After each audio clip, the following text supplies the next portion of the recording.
أعوذ بالله من الشيطان الرجيم بسم الله الرحمن الرحيم Assalamualaikum warahmatullahi wabarakatuh. Innal hamdalillah nahmaduhu wa nasta'inuhu wa nastaghfir wa na'udzu billahi min shururi anfusina wa min sayyiati a'malina. May yahdihillahu fala mudhillalah wa may yudlilhu fala hadiyalah. Asyhadu an la ilaha illallah biwahdaniyya wa asyhadu anna Muhammadan abduhu wa rasuluh la nabiyya wa rasulullah ba'da. Wa qallallahu ta'ala fil kitabihil karim ya ayyuhalladzina amanu taqullaha haqqa tuqatih wa la tamutunna illa wa antum muslimun. Ikhwan wa ikhwa fillah rahimani rahimakumullahu ta'ala jami'an. Ahlu ta'lim yang semoga senantiasa dirahmati oleh Allah Subhanahu wa ta'ala. Alhamdulillah, segala puja dan pujian milik Allah, untuk Allah dan karena Allah Subhanahu wa ta'ala. Salam dan juga selawat tetap tercurah kepada uswah sekaligus juga qudwah, itu Rasulullah sallallahu alaihi wasallam. Dan kita semuanya berharap kepada Allah, semoga Allah Subhanahu wa ta'ala melimpahkan rahmat, karunia, inayah serta hidayah taufik kepada kita seluruhnya, sehingga Allah memberikan keistiqomahan untuk mengikuti risalah Islam di atas risalah tauhid, di atas titian jalan yang lurus. Allahumma amin amin ya rabbal alamin. Sampai di tafsir surat Al-Fajr ayatnya 21 sampai 30. Ya panjenengan lihat. Bismillahirrahmanirrahim. Kalla idza dukkatil ardu dakka dakka wa jaa rabbuka wal malaku saffan saffa wa ji'a yawma idzin bi jahannam yawma idzi yatadhakkarul insanu fa anna lahu dzikra yaqulu ya laitani qadamtu li hayati fa yawma idzin la yu'adzibu 'adzabahu ahad wala yusiqu wasaqahu ahad. Ya ayyatuhan nafsul mutmainnah irji'i ila rabbiki radiyatan mardiyah fadkhuli fi ibadi wadkhuli jannati. Surat Al-Fajr ayat 21 sampai 30. Kita lihat artinya. Kalla, sekali-kali tidak. Idza apabila dukat, diguncangkan. Apa yang diguncangkan? Yaitu al-ardu, bumi. Itu dakka, guncangan, dakka demi guncangan lainnya. Wajah telah datang. Siapa yang telah datang? Itu Rabbuka, Tuhanmu, wal malaku, dan malaikat, sofa, dalam keadaan berbaris, sofa, berbaris. Waji'a, dan ji'a, telah didatangkan yaumaidin, pada hari itu, bijahannam, itu dengan neraka jahanam. Yaumaidin, maka pada hari itu, yatadzakkaru, akan ingat. Siapa yang akan ingat? Al-insanu, manusia. Wa anna, dan apa gunanya, lahu, bagi manusia pada hari itu, adzikra, ingat. Yaqulu, dia manusia berkata, ya laitani, seandainya aku qadamtu, aku mengerjakan amal kebaikan dulu, di hayati, di dalam hidupku. Fayaumaidin, maka pada hari itu, la tidaklah yu'adzibu, akan mengazab, adabahu, kepada azabnya, ahadun, seorang pun. Wala, dan tidak ada seorang pun yang akan mengikat seperti ikatan Allah Subhanahu wa ta'ala. Ya ayyatuha, wahai an-nafsu, itu jiwa, al-mutmainah, yang tenang. Irjingi, pulanglah atau kembalilah, ila rabbika, menuju Tuhanmu, radiyatan, dalam keadaan ridha, mardiyatan, dan diridhai. Wadkhuli, maka masuklah, fi ibadi, bersama hamba-hambaku. Wadkhuli, maka masuklah, jannati, di dalam surgaku. Surat Al-Fajr ayat 21 sampai 30. Kalau diartikan terjemahan jadi, maka kalimatnya seperti ini. Sekali-kali tidak, jangan begitu apabila diguncangkan bumi, guncangan demi guncangan. Maka telah datang Tuhanmu dan malaikat dalam keadaan berbaris-baris. Dan didatangkan pada hari itu neraka jahanam, maka pada hari itu seluruh manusia ingat. Lantas apa gunanya ingat pada hari itu? Yaqulu, seluruh manusia berkata, seandainya aku mengerjakan amal soleh li hayati, untuk hidupku dulu. Wa yauma idzin, maka pada hari itu tidak ada yang mengazab seperti azabnya seorang pun. Wala, dan tidaklah ada yang mengikat seperti ikatannya seorang pun. Wahai jiwa yang tenang, kembalilah menuju Tuhanmu dalam keadaan ridho dan diridhoi. Maka masuklah bersama hamba-hambaku dan masuklah di dalam surgaku. Surat Al-Fajr ayat 21 sampai 30. Ya, kita lihat penafsirannya, panjenengan bisa buka linknya. Tafsir Ibnu Katsir, ya. Yukhbiru ta'ala ngama yaqamu yaumal qiyamati minal ahwali al-azimah. Faqala kalla. Allah Subhanahu wa ta'ala memberitahu kepada kita semuanya tentang apa saja yang nanti akan terjadi pada hari kiamat, tentang huru-haranya, tentang peristiwa yang besar pada hari kiamat, sehingga Allah Subhanahu wa ta'ala berfirman, kalla, sekali-kali tidak, jangan begitu. Maksudnya Allah ingin memberitahu tentang kejadian huru-hara peristiwa yang besar pada hari kiamat. Contoh, kalau seandainya itu merujuk kepada perkataan yaitu Salman Al-Farisi. Salman Al-Farisi itu berkata di dalam perkataannya, riwayatnya dari Abu Usman An-Nahdi, dari Salman Al-Farisi. Qala Salman Al-Farisi berkata, Salman Al-Farisi berkata, salasun a'jabatni hatta adhakadni.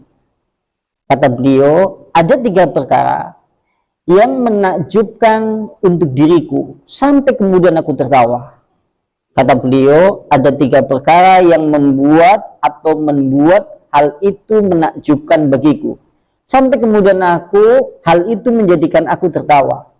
Kata beliau seperti itu. 3 perkara itu adalah mu'milun dunya wal mautu yadlubu. Itu orang-orang yang senantiasa berangan-angan dunia sementara kematian senantiasa mencarinya. Kata beliau, yaitu orang yang senantiasa berangan-angan dunia sementara kematian mencarinya. Yang kedua adalah waghafilun, yaitu orang yang lalai, walaysa bimaghful, tetapi kemudian dia tidak dilalaikan. Yang namanya manusia hidup di dalam kehidupan dunia dalam kelalaian, dalam kealpaan, dalam sesuatu hal di mana dia lupa kepada kewajibannya kepada Allah Subhanahu wa taala. Dia lalai, tetapi dia tidak pernah terlupakan oleh Allah Subhanahu wa taala, oleh catatan amalnya, oleh segala sesuatu yang pada dasarnya Allah Maha melihat. Allah pasti menghisap terhadap segala perbuatannya.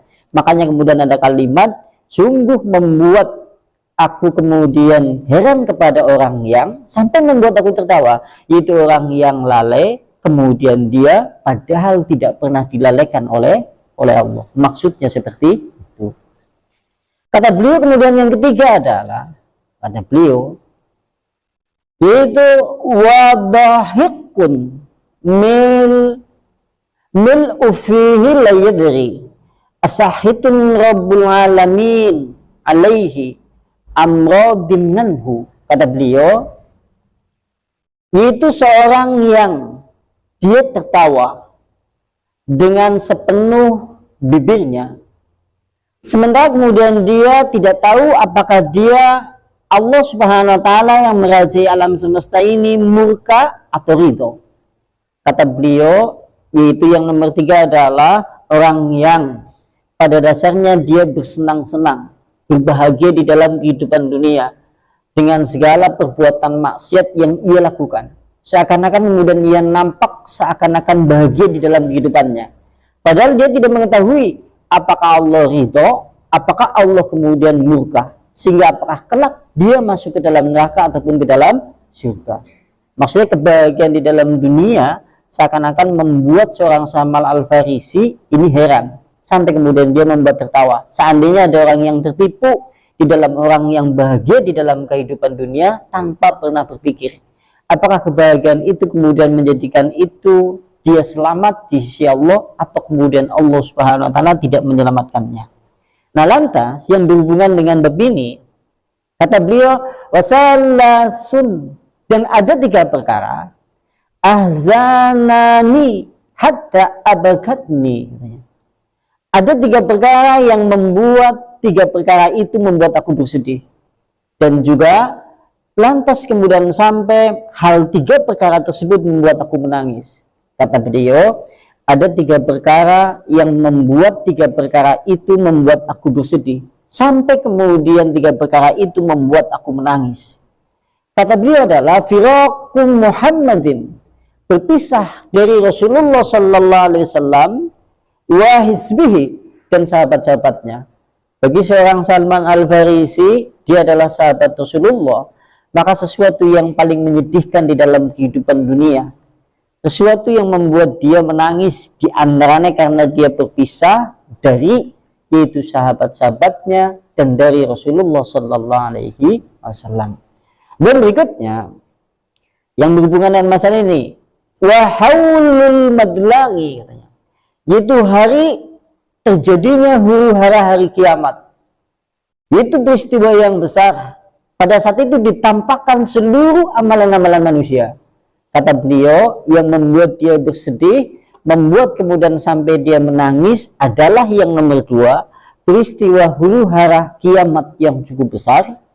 Dan pada hari itu ditampakkan semua amalan-amalan manusia. Kalau kita berbicara masalah hari kiamat, kelakkan segala perbuatan sekecil apapun sampai kemudian sebesar-besarnya dibalas oleh Allah Subhanahu wa taala.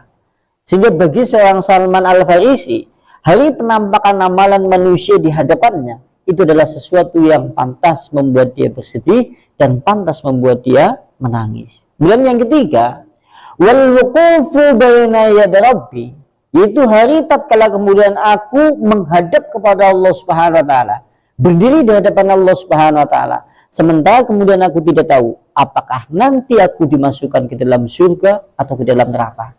Makanya ada banyak hadis Nabi yang menyebutkan seperti itu. Contoh, la tazalu qaddama 'abdi hatta yus'al.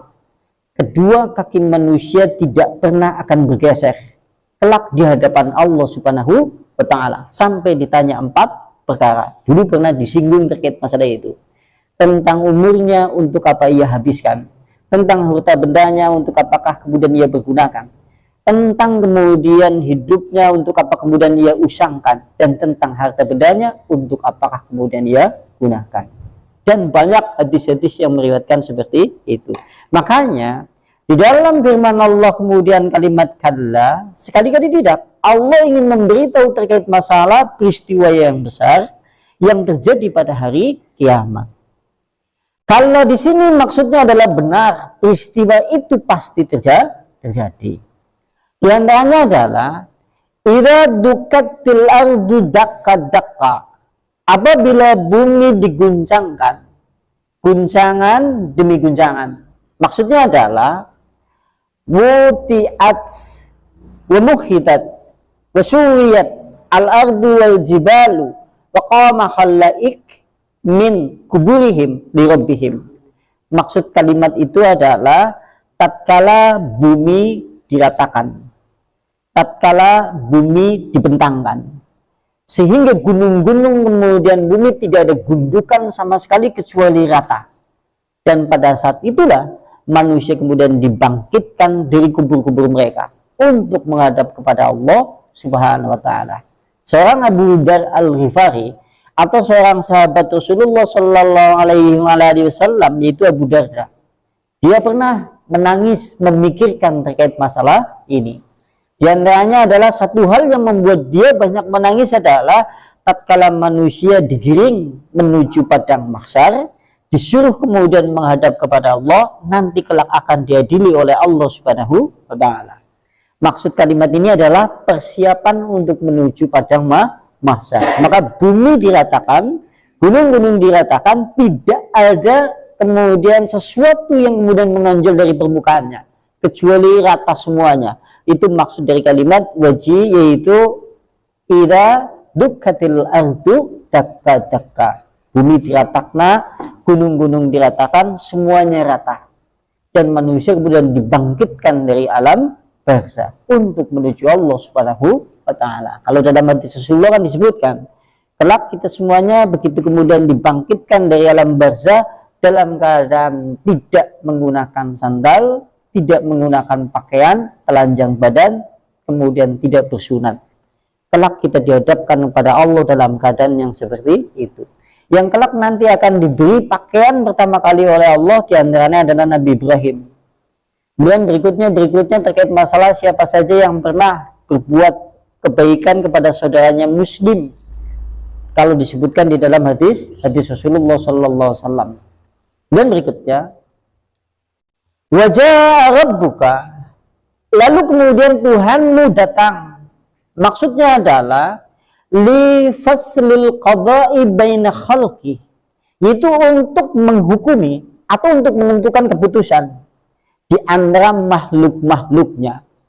Begitu kemudian bumi diratakan sampai dibangkitkan dari alam barzah, nanti Allah Subhanahu wa ta'ala datang untuk memutuskan segala perkara manusia. Seluruh makhluk-makhluk Allah Subhanahu wa ta'ala pada saat itu, seluruhnya manusia kemudian akan dihisab, akan dihitung, akan dimintai pertanggungjawaban segala apa saja yang dulu pernah ia lakukan di dunia. Ini maksud dari kalimat wajah rabbuk, telah datang Tuhanmu pada saat itu. Kalau seandainya kita membayangkan pada hari itu, apa jadinya kalau suatu saat kemudian kita tidak memiliki amal soleh yang banyak? Tentunya kita akan tertimpa kesedihan, bahkan kemudian berandai-andai kalau seandainya kemudian kembali lagi ke dunia. Karena pada hari itu sudah tidak ada waktu berjalan mundur. Artinya tidak mungkin kemudian manusia kembali lagi ke dunia, kecuali harus menghadapi, bertanggung jawab terhadap segala apa saja kemudian yang mereka kasabkan dulu di dalam kehidupan dunia. Makanya karena hadis Nabi kata Rasulullah, Allahumma hasibni hisaban yashira, ya Allah berilah aku hisab yang mudah. Ini doa Rasulullah sallallahu alaihi wasallam yang pernah Rasulullah ajarkan kepada istrinya Aisyah. Aisyah terus takon, ya Rasulullah, apa yang dimaksud dengan hisab yang mudah itu? Kata Rasulullah, yaitu ketika hamba dipanggil untuk menghadap kepada Allah. Lantas hamba itu kemudian didebat oleh Allah, apakah engkau melakukan dosa seperti ini, seperti itu? Kemudian jawab hamba itu tunduk sambil mengatakan, na'am, kami tidak bisa berbohong ya Allah, aku telah melakukan dosa seperti ini, seperti itu. Lantas oleh Allah Subhanahu wa ta'ala diulang lagi pertanyaan itu, apa engkau melakukan dosa seperti ini, seperti itu? Hamba itu kemudian menjawab, ya Allah Subhanahu wa ta'ala, aku telah melakukan dosa seperti ini, seperti itu. Sampai diulang lagi.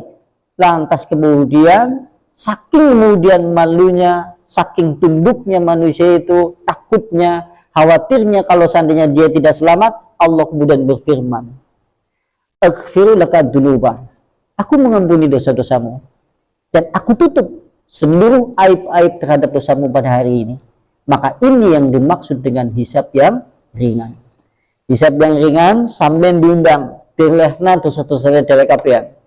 Tapi begitu kemudian kita dipanggil oleh Allah kemudian ditanya apakah melakukan dosa seperti ini, seperti itu, kita jawab, ya, aku melakukan dosa seperti ini, seperti itu. Tapi oleh Allah kemudian endingnya, terakhirnya, Allah mengampuni dosa-dosa kita semuanya. Dan Allah tutup seluruh dosa-dosa itu untuk manusia yang lainnya, tidak ada yang tahu. Bukankah satu kenikmatan di dalam hidup, tatkala kemudian dosa-dosa yang telah kita lakukan, tidak ada manusia seorang pun yang tahu. Termasuk hukuman dosa di atas dosa adalah tatkala seorang berbuat dosa, manusia yang lainnya kemudian tahu. Bagaimana kemudian keadaan manusia tatkala dipanggil pada hari itu? Seluruh manusia kumpul, mulai dari zaman Nabi Adam sampai zaman akhir. Tatkala kemudian hamba itu dipanggil oleh Allah, wahai si fulan, kemarilah. Apa kemudian kau melakukan dosa seperti ini? Padahal dia mengatakannya itu di hadapan seluruh makhluk. Apa jadinya? kayak ngapa isinya, kemudian kita hendak menaruhkan wajah kemana, karena seluruh makhluk pada saat itu tahu kalau dia adalah berbuat seperti ini, seperti itu. Tapi dalam hisab yang ringan, Allah tutup kemudian dosa-dosa itu. Makanya ada hadis Rasulullah dalam pembahasan dulu, dosa kecil bisa menjadi besar. Di antaranya poin yang nomor 3 menurut yaitu Ibnu Qudamah, yaitu apabila dosa itu yang dia lakukan, tetapi kemudian Allah tutup dosa itu, tapi hamba itu yang menceritakan sendiri. Kata Rasulullah, kullu ummatin mu'afah, setiap umatku diampuni oleh Allah, illa al-mujahirina, kecuali orang-orang yang menjahirkan dosa. Nang Rasulullah kemudian dijelaskan, orang yang menjahirkan dosa adalah yaitu seorang yang berbuat dosa tadi malam. Oleh Allah dia bermalam dalam keadaan ditutup, tidak ada orang yang tahu. Tapi di pagi hari dia sendiri yang bercerita kepada kawannya, kepada karibnya, atau kepada sahabat-sahabatnya. Dia bercerita, qad amiltu al-barihata kada wa kada, aku semalam melakukan dosa seperti ini, seperti itu. Padahal dia bermalam dalam keadaan ditutup oleh Allah Subhanahu wa taala dosa-dosa itu. Tidak ada orang yang mengetahui, tapi dia sendiri yang menyingkap tutupan itu, sehingga dia tidak diampuni oleh Allah Subhanahu wa taala. Dosa nek seandainya sifatnya seperti itu menjadi dosa yang tidak diampuni oleh Allah. Mulanya yang jenenge dosa nek wis ditutup nang Allah, aja malah nang sampean didengar. Kan banyak kadang-kadang pelaku dosa dengan bangganya menceritakan dosa yang ia lakukan. Padahal ini adalah bentuk dari menjaharkan dosa. Nah Allah wis ditutup malah dheweke cerita. Itu. Naudzubillah min dzalik. Kembali ke sini. Dan berikutnya, wa dzalika ba'da ma yastasfanguna ilaihi bi sayyid waladil azam alal idlaki Muhammadin ba'da ma yas'aluna ulil azmi minar rasul wahidan ba'da wahid. Kejadian itu setelah manusia tatkala berkumpul di padang mahsyar, lantas mereka kemudian rombongan meminta tolong kepada Rasulullah Shallallahu Alaihi Wasallam. Yang sebelumnya manusia seluruhnya yaitu meminta pertolongan terlebih dahulu kepada nabi-nabi yang sifatnya ulul azmi. Kan pada saat itu manusia merasa sangat takut, merasa sangat khawatir. Mereka sangat merasa tidak ada yang selamat satupun, baik yang beribadah ataupun tidak beribadah. Sehingga pada saat itu manusia tidak saling mengenal antara satu dengan yang lainnya. Terputus antara hubungan suami dengan istrinya, anak dengan ibunya, paman dengan keponakannya. Kenapa kemudian Al-Quran menyebutkan terputus seperti itu? Karena mereka saking memikirkan diri mereka masing-masing. Apakah mereka selamat, apakah tidak? Sehingga mereka kemudian seakan-akan nasabnya terputus. Sekalipun kita mengetahui istri kita di samping kita, tapi kemudian kita tidak ingin ditanya, dan dia pun tidak akan bertanya. Karena masing-masing kemudian memikirkan dirinya masing-masing. Lantas, manusia pada saat itu sepakat untuk mendatangi Nabi, untuk kemudian memohon syafaat. Pertama kepada Nabi Adam. Tapi Nabi Adam kemudian berkata, aku tidak akan mampu untuk menolong kalian semuanya, wahai anak cucuku. Karena sesungguhnya aku belum pernah melihat Allah semurka pada hari ini. Maka kata Adam, nafsi, nafsi, nafsi, diriku, diriku, diriku. Wah, deweke seperti itu. Deweke ngomong, aku memikiri awake dewek. Datang kepada nabi-nabi yang lain, sampai kepada Nabi Nuh, sampai kepada Nabi Musa, sampai kemudian akhirnya yang terakhir menuju Nabi Muhammad. Begitu sampai yaitu di hadapan Rasulullah seluruh manusia, Rasulullah kemudian berkata, Annallaha, Annallaha. Kata Rasulullah menjawab kepada manusia itu semuanya, Annallaha, Annallaha, aku yang nanti akan memintakan kepada Allah Subhanahu wa taala pertolongan untuk kalian semuanya. Jadi Rasulullah sallallahu alaihi wasallam yang nanti akan memintakan syafaat kepada Allah Subhanahu wa taala pada hari itu. Tatkala kemudian seluruh manusia mengadu kepada nabi-nabi, yang terakhir adalah kepada Rasulullah sallallahu alaihi wasallam. Rasulullah kemudian berkata, Annallaha, Annallaha, aku yang akan memintakan kepada Allah. Akhirnya seperti itu, fayadhabu, kemudian dia menghadap kepada Allah. Fayasfa'u indallah, kemudian dia meminta diizinkan untuk memberi syafaat, yaitu dari Allah Subhanahu wa taala. Akhirnya kemudian Allah Subhanahu wa taala memberi izin kepada Rasulullah untuk memberi syafaat kepada umat manusia yang ada di padang mahsyar. Maksudnya itu seperti itu. Nah, ini yang dimaksud wahiyya awwalu syafaat. Maka inilah mula-mula syafaat yang ada pada diri Rasulullah sallallahu alaihi wasallam. Maka ini yang disebut dengan al-maqamul mahmudah atau maqamul mahmudah, kedudukan yang terpuji. Sebagaimana sampai setelah mendengar azan, karena doa setelah mendengar azan, di antaranya kalimat yaitu maqamal mahmudah. Maqam itu kedudukan atau pangkat atau derajat, mahmudan yang terpuji, mahmudah yang terpuji, berarti pangkat, derajat, kedudukan yang terpuji. Yang dimaksud di situ adalah Rasulullah tatkala kemudian di padang mahsyar, tatkala seluruh nabi-nabi yang lain menyerah, tidak bisa kemudian menolong kepada manusia, tapi Rasulullah yang diberi izin untuk kemudian memberi syafaat pertolongan kepada manusia pada hari itu. Masya Allah ya. Nah, untuk lebih jelasnya panjenengan bisa merujuk kepada kitab Fathul Majid dulu, karena ada beberapa poin terkait masalah syafaat dulu pernah disinggung. Dan berikutnya ya, kama taqaddama bayanuhu fi surati subhan, sebagaimana di awal telah ada penjelasan di dalam surat Al-Isra. Al-Isra kebetulan kalau kita kan belajarnya mulai dari juz amma, jadi Al-Isra ini dulu. Kalau di sini seperti yang sudah dijelaskan pada surat Al-Isra, karena kan dari sana. Kalau kita kan dari sini. Nah, makanya di sini disebutkan sebagaimana telah terdahulu telah dijelaskan dalam surat Al-Isra.